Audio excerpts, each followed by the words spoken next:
¿Cómo están? Un saludo a todos. Continuamos con valoración económica de la calidad ambiental para conocer un poquito más de cómo la economía va de la mano con el ambiente.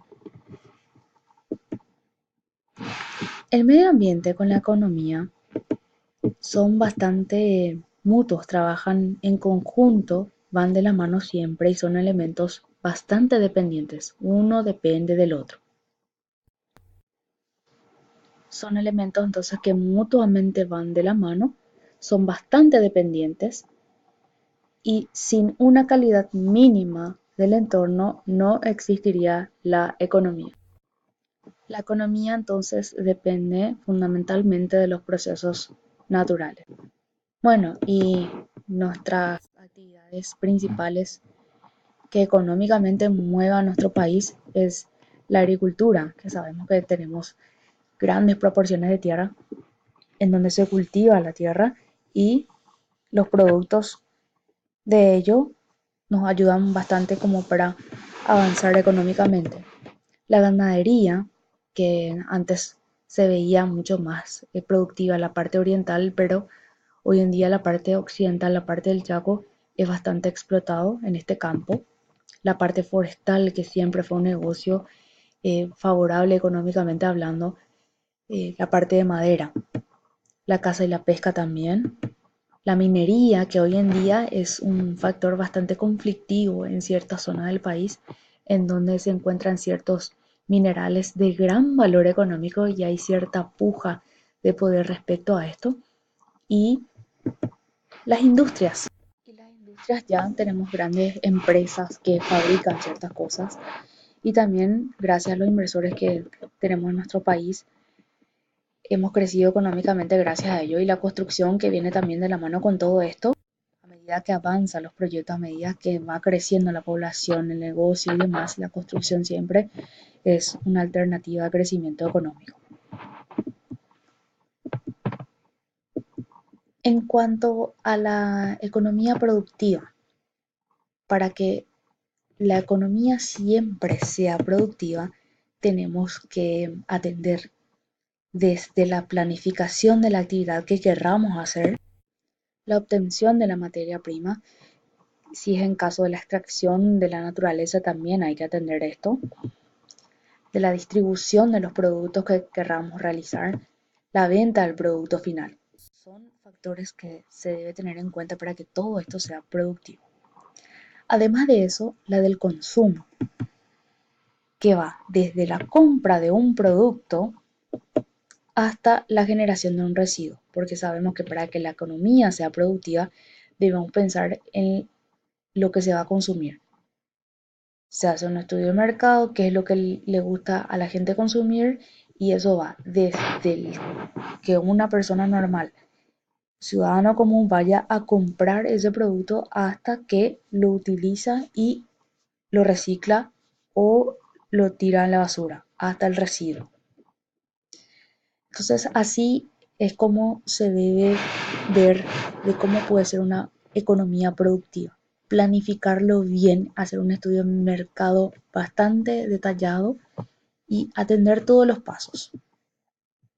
Por ejemplo, las actividades de consumo que se realiza a lo largo de mucho tiempo puede ser una vivienda, una compra de un terreno, una vivienda y otra más puntuales sería el consumo diario, como por ejemplo una merienda, el almuerzo, etc.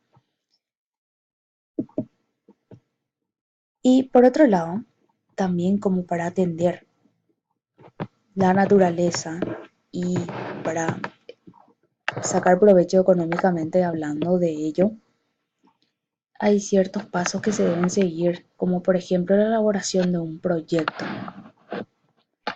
Puede ser un proyecto como para defender ciertos sitios, como para realizar una innovación, un proyecto que sea innovador, que impliquen ciertas responsabilidades desde el ciudadano al consumidor, etc. Para ello, entonces, debemos definir esto que son conjuntos de actividades que se realizan a lo largo del tiempo para generar un valor de una idea. Entonces, de una idea pequeña que nosotros tengamos para convertirlo en un valor. Esto puede ser representado, por ejemplo, por un nuevo producto, un nuevo servicio, puede ser también un nuevo proceso, un nuevo modelo de negocio y el elemento esencial para la formulación de este tipo de proyectos sería la identificación de la necesidad existente en el mercado. Si hay una necesidad, por ejemplo, de cubrir cierta área con cierto producto innovador, entonces eso sería ideal, identificar qué es lo que se necesita primeramente. Entonces, de una oportunidad presente en el mismo, podemos aprovecharlo y es fundamental, ya que de allí nace una nueva innovación. Una vez que se identifica una necesidad, surge entonces una idea novedosa para poder satisfacerla. Una vez que hayamos identificado esa oportunidad, entonces surge una idea novedosa y obviamente se la aprovecha. También el diseño de esquema de la intervención pertinente para cada tipo de proyecto. Sabemos que en el momento de la elaboración de un proyecto tenemos que seguir un diseño, un esquema, en donde debemos definir las etapas que vamos a ir realizando. Esas actividades se llevan a cabo consecutivamente a través de los objetivos planteados. Obviamente que por cada etapa están involucrados ciertos actores y también la responsabilidad y el alcance de la intervención durante la ejecución del proyecto. Bueno, y para ello tenemos que manejar ciertos cronogramas para un proyecto definido. El cronograma de un proyecto fija ciertos plazos para el cumplimiento de ciertas actividades definidas, permitiendo así una evaluación de avances. Porque si no tenemos un control de esto, no vamos a darnos cuenta de cuánto avanzamos. O podemos olvidarnos también de estos procesos y no tenerlo en cuenta como un control como debe ser. También nos permite entonces verificar los resultados alcanzados en cualquier momento de la ejecución. Entonces, en cualquier momento en donde estemos de nuestro proyecto, podemos visualizar a través del cronograma hasta dónde vamos. Esto es un esquema bastante productivo, sirve muchísimo porque da soporte para la aplicación del conocimiento y para el desarrollo del proyecto. También esta parte es súper importante porque tenemos que manejar el presupuesto. Sabemos que la estructura presupuestal expone de manera detallada los recursos asignados para cada etapa del proyecto. Entonces nos facilita a nosotros un control de nuestras inversiones que vamos realizando y los gastos incurridos también, que más adelante van a ser súper importantes en el momento de medir los resultados esperados en términos de utilidades y de rentabilidad. Esto nos permite entonces, si es que el proyecto fue rentable, si no fue rentable, nos da entonces algo detallado de cómo vamos y también de cómo mejorar.